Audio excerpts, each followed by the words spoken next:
ቻይና ሩሲያን ንነዊሕ እዋን ደገፍቲ ዕላማ ፍልስጤምያን ነይረን ኣብ ዝቐረበ እዋን ግን ቤጂንግን ሞስኮን ሓድሽ ዘይተለምደን ተራን ክትጻወታ ተራእየን ኣለዋ ብፍላይ እዚ ዓመቶ ገይሩ ዘሎ ኩናት ቃዛ ድሕሪ ምውልዑ እስራኤልን ፍልስጤማውያንን ንምትዕራቕ ናይ መንጎኝነት ተራ ይፍትን ኣለዋ ኣብ ወርሒ ሓምለ ሓማስ ፈታሕን ካልኦት ደርዘን ዝኾኑ ውድባት ፍልስጤምን ኣብ ርእሲ ከተማ ቻይና ቤጂንግ ኩናት ቃዛ ምስ ተወድአ ንቓንዛ ንምምሕዳር ግዝያዊ መንግስቲ ሃገራዊ ዕርቂ ንምቋም ስምዕ ፈሪሞም እዮም እቶም ጉጅለታት ኣብ ዝሓለፈ ወርሒ ለካቲት እውን ኣብ ሞስኮ ተራኺቦም ተመሳሳሊ ስምዕ ገይሮም እዮም ከምኡውን ዘይከም ልዕሊ ሓያላን ኣሜሪካ ቤጂንግ ይኹን ሞስኮ ንሓማስ ከም ግብረ ሽብራዊ ውድብ ኣይቆፅራን እየን ስለዚ ድማ ኣብ ዘተ ንኽሳተፋ ክዕድምኦ ፀገም የብለንን ብዙሓት ተፀቒጦም ዝሓትሉ ዘለዉ ተኣፋፊ ሕቶ ቻይናን ሩስያን በዚ ምትእትታው እዚ እንታይ ይደልያ ከም ዘለዋ እዩ እቲ ዝብግሶ ክልተ ቀንዲ ዕላማታት ኣለዎም ቀዳማይ ዓመፃዊ ፅልዋ ንምፍጣር እትኸውን እንከሎ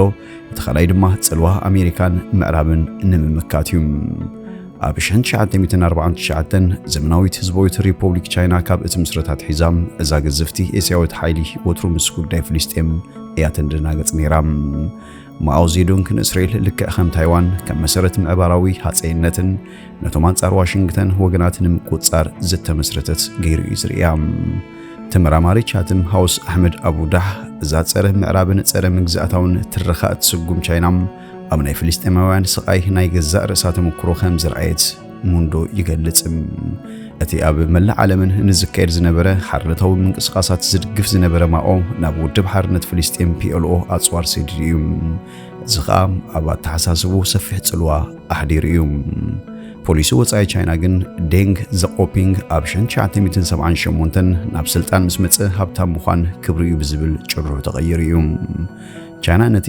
ሶሻሊስታዊ ስርዓት ቁጠባኣ ራእይ ንምትግባር ጽገናዊ ለውጢ ብምክያድ ንዓለም ክትንክፍ ነይርዋ ከምኡውን ምግባር ድማ ካብ ስነ ሓሳብ ናብ ግብራውነት ክትሰጋገር ነይርዋ ቻይና ንመንግስታዊ ዘይኮነ ተዋሳእቲ ኣብ ክንዲ እትድግፍ ምስ ዓበይትን ማእከሎት ሓያላት ዓለምን ዘለዋ ዲፕሎማሲያዊ ዝምድናታት ከተሰፍሕ ተገዳስነት ኣሕዲራ ሺ ጂፒንግ ኣብ 2012 ፕሬዝደንት ምስ ኮነ ኸኣ ነገራት ከም ዝተቐየረ ሚኒስትሪ ኣቡዳህ ይዛረብ ሺ ኣብ ናይ ወፃኢ ፖሊሲኡ ሓደ ስነ ሓሳባዊ ባእታ ኣተኣታት እዩ ግን ከዓ ኩሉ ንግዚያዊ ረብሓታት ቻይና ንምገልጋል እዩ እዚ ናይ እስራኤልን ፍልስጤምን ግጭት ምሽምጋል ከዓ ነቲ ኣገባብ ዘንጸባርቕ እዩ ርክብ ሩስያ ምስ ፍልስጤማውያን ግን ቁሩብ ዝተፈለየ እዩ እስራኤል ኣብ 1948 ከም ሃገር ክትምስረትን ከላ ሓንቲ ካብተን ቀዳሞት ኣፍልጦ ዝሃባ ሃገራት ሓንቲ ናይ ጆሴፍ ስታሊን ሕብረት ሶቪየት ነይራ ኣብ ዩኒቨርሲቲ ጆርጅ ሜሰን ፕሮፌሰር መንግስትን ፖለቲካን ዝኾነ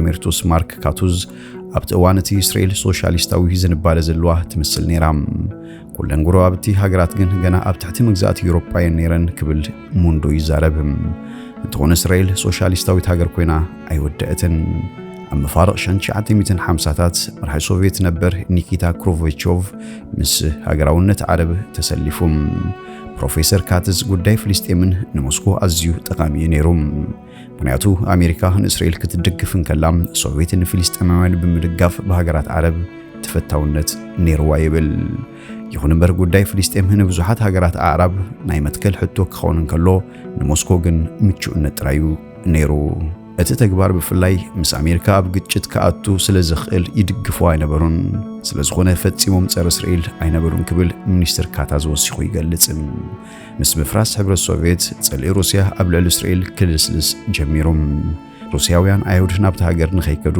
ዝዓገቶም ዝነበረ ቁፅፅር ድማ ተላዒሎም ቭላድሚር ፑቲን ኣብ 2000 ፕሬዝደንት ሩስያ ኣብ ዝኾነሉ እዋን ልዕሊ 1 ሚልዮን እስራኤላውያን ገለ ዓይነት ናብ ሶቪየት ሕብረት ነበር ውርሻ ነይርዎም ብዙሓት ካብኣቶም ድማ ቋንቋ ሩስያ ይዛረቡ ነይሮም ካብ ሽዑ ጀሚሩ ክሬምሊን ነቲ ምስ እስራኤል ዘለዎ ርክብ ንፍልስጤማውያን ዝህብ ደገፍ ሚዛን ከትሕዝ ፈቲኑ እኳ እንተነበረም ኣብ ዝቐረበ እዋን ግን ምስ መንግስቲ እስራኤል ዝነበሮ ዝምድና ዝዝሓለ ይመስል ምክንያቱ ኣብ ዝሓለፈ ዓመት 7 ጥቅምቲ ሓማስ ኣብ ልዕሊ እስራኤል ሃንደበታዊ መጥቃዕቲ ብምፍጻም ልዕሊ 200 እስራኤላውያን ቀቲሉ ካልኦት 251 ጆ ሒዝዎም እዩ እስራኤል ድማ ምላሽ ብምሃብ ኣብ ቃዛ ልዕሊ 40,000 ፍልስጤማውያን ዝቐተለ ኩናት ኣካይዳ ቻይና ኣብ ዓለም እታ ዝዓበየት ነዳዲ እተእቱ ሃገር ኮይና ኣላ እቲ ፍርቁ ዕዳጋ ከዓ ካብ ማእከላይ ምብራቕን ወሽመጥ ፋርስን ከም ዝመጽእ ይግመት ማለት ኣብ ግጭት እስራኤልን ፍልስጤምን ንምሽምጋል ዝገብሮ ዘላ ጻዕሪ ምስ ቁጠባዊ ረብሓታት ዝተኣሳሰር እዩ ማለት እዩ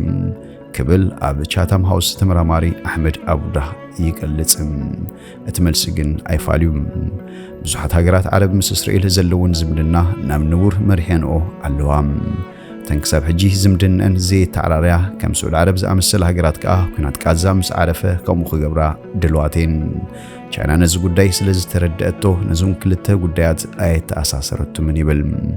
ብኻልእ ኣዘራርባ ኣብ ልዕሊ እቲ ግጭት ዘለዎ መርገፂ ማንም ወገን ንቻይና ነዳዲ ካብ ምሻጥ ንድሕሪት ኣይበለን። ቻይና ከም ሓንቲ ዓባይ ዓለማዊት ሓይሊ ምስ ኣሜሪካ ዘለዋ ውድድር ኣብ ግምት ብምእታው ብዓለም ለኻዊ ደረጃ ክሰርሖ እትደሊ ምስሊ ዘተኣሳስር ክኸውን ይኽእል እዩ። ሚስተር አቡዳህ ቻይና ኣብ ሽምግልናን ህንፀት ሰላምን እትግደስ ርትዓውን ሓላፍነታውን ዓባይ ሓይሊ ኮይና ክትረአያ እትደሊ ይብል። ብተወሳኺ ቤጂንግ ካብ ናይ ኣሜሪካ ንላዕሊ ኣማራጺ ኣረኣያ ስርዓት ዓለም ክፈጥር ትደሊ ከም ዘላ ይምጉት። ብፍላይ ኣብ ደቡባዊ ዓለም መብዛሕትአን ሃገራት ንፍልስጤማውያን ዝድግፋ።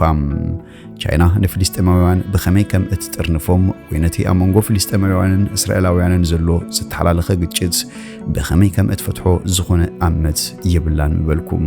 ምስ ኣፈታትሓ ግን እቲ ግጭት ዝተኣሳስር ዝኾነም ዓብይ ረብሓ የብላን ይብል ሚኒስተር አቡዳህ። ንሩስያ እቲ ኣብ መንጎ ሓማስን እስራኤልን ዘሎ ግጭት ካብቲ ኣብ ዩክሬን ዘሎ ኩናትን ምርሓቅን ኣቓልቦ ንምቕያርን ኣዝዩ ጠቓሚ ከም ዝኾነ ፕሮፌሰር ካትዝ ይዛረብ። ካብ 7 ጥቅምቲ ንድሓርቲ ናይ ዜና ኣጀንዳ ተደፊኡ ጥራይ ዘይኮነስ ገለ ካብተን መሓዙት ዩክሬን ብፍላይ ድማ ኣሜሪካ ናብ ኪቭ ዝልእኽኦ ዝነበራ ናይ ኣጽዋር ሓገዝ ኩናት ጋዛ ካብ ዝጅምር እንድሓር ናብ እስራኤል ከም ዝተቐየረ ይፍለጥ። ፕሮፌሰር ካትዝ ክሬምሊን ምዕራባውያን ሃገራት እስራኤል ኣብ ጋዛ እትገብሮ ዘላ ነገር ኣጽቂጦም ክርእዩ ከለዉ በኣንጻሩ ግን ሩስያ ንዩክሬን ወሪራ ኢሎም ብምኽሳስ ተገራጫዊ መለክዒ ይትግብሩ ከም ዘለዉ ይኣምን ይብል። ተመራማሪ ቻታም ሃውስ ኣሕመድ አቡዳህ ሩስያ ንዩክሬን ድሕሪ ምውራራ ካብ ዝኣተወቶ ዝሑል ዓለማዊ ተነጽሎ ክትወፅእ ንምሕጋዝ ዝዓለመ እዩ ይብል። ብፍላይ ኣብ ሃገራት ወሽመጥ ዓረብ ድማ ከምኡ ክገብሩ ከምኡውን ምስ ሩስያ ንግዲ ክቕጽሉ ፍቓደኛታት መሻርክቲ ዘለዉ ይመስሉ ይብል ሚኒስተር አቡዳህ። እቲ ኣብ 2007 ንጋዛ ዝተዋፀረ ሓማስ ብሰንኪ እስላማዊ ስነ ሓሳቡ ተመራጺ መሻርክቲ ሩስያ ይነበረን። ሕጂ ግን ሩስያ ምስቲ ጉጅለ ካብ ምስራሕ ኣይዓገታን። ፕሮፌሰር ካታዝ ሓደ ካብ ክፋል ናይቲ ፑቲን ምስ ሓማስ ዝምድና ንምስራት ዝደረኾም ኣብ ውሽጢ ሩስያ ብፍላይ ድማ ኣብ ቼችንያ ንዝርከቡ ጂሃዳውያን ጉጅለታት ከም ዘይድግፍ ምርጋጽ ይብል እዩ። እቲ ስትራቴጂ ፍረ ረኺቡ እዩ። ሩስያ ኣብ 2008 ንጆርጂያ ምስ ወረረት ክልቲኦም ሓማስን ሂዝቦላህን ነቲ ሩስያ ኣብ ልዕሊ ጆርጂያ ዝነበራ መርገጺ ይድግፉ ነይሮም። እዚ ብዙሕ ዘይክኸውን ይኽእል እዩ።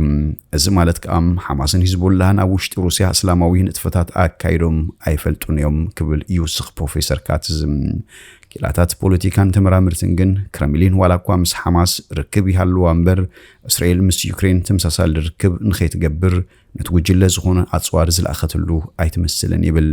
ፕሬዚደንት ሩስያ ቭላድሚር ፑቲን ፕሬዚደንት ቻይና ዢ ጂንፒንግ ኣብ ወርሒ ግንቦት 2024 ኣብ ቤጂንግ ኣብ ዝርከብ ቀጽሪ መሪሕነት ዞንግንሃይ ዘይወግዓዊ ኣኼባ ኣካይዶም እዮም። ገለ ካብ ዕላማታቶም ሓደ ክኸውን ይኽእል እዩ። ብፍላይ ኣብ ምድኻም ጽልዋ ኣሜሪካ ኣብ ማእከላይ ምብራቕን ዓለማዊ ደቡብን ቻይናን ሩስያን ኣዝዩ ዝተፈላለየ ኣገባብ ዘለወን። ቀዳማይ ሩስያ ከምቲ ኣብ ኩናት ሶርያ ዝገበረቶ ኣብቲ ዞባ ብወታደራዊ መዳይ ተጸሚዳ ኣላ። ቻይና ግን ከምኡ ክትገብር ሓሳብ ዘለዋ ኣይትመስልን። ቻይና ንረብሓ ዝሰማማዕ ገለ ምትዕራይ ብምግባር ኣብ ማእከላይ ምብራቕ ዘሎ ዞባዊ ስርዓት ክትዕቅብ እንከላ ሩስያ ግን ሙሉእ ብሙሉእ ንረብሓ ሩስያ ብዝጠቅም መንገዲ ዳግመ ውድባ ክትገብረሉ እያ እትደሊ ይብል ሚስተር አቡዳህ። ወሲኹ ድማ ቤጂንግ እቲ ግጭት ቻይና ዝዓበየ ጽልዋ ከም ዘለዋ ንምርኣይ ሃገረ ፍልስጤም ክትርኢ እያ እትደሊ። ክሬምሊን ግን ካልእ ካርድታት እዩ ትጻወት ዘላ። ሞስኮ እቲ ኣብ መንጎ እስራኤልን ፍልስጤምን ዘሎ ግጭት ብሓቂ ክትፈትሖ ኣይትደልን እያ።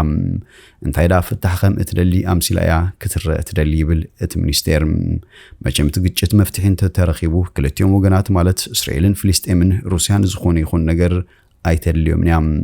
ክልቲኦም ኣብ ቁጠባዊ ምዕባለ ክሰርሑ ስለ ዝደልዩ ናብ ምዕራብ ወይ ናብ ቻይና ወይ ናብ ክልቲኡ ክትጥምዝ ክግደዱ እዮም። ፕሮፌሰር ካታዝ ወሲኹ ሩስያ ካብ ዘይምርጋእ እያ እትጥቀም። ይኹን እምበር ካብ መጠን ንላዕሊ ዕግርግር ብዙሕ ኣይተረብሕን እያ ይብል። እቲ ድስቲ ፍኽፍኽ ክብል እምበር ክሓርር ኣይደልን እዮም ክብል ወሲኹ እቲ ፕሮፌሰር ይገልጽ።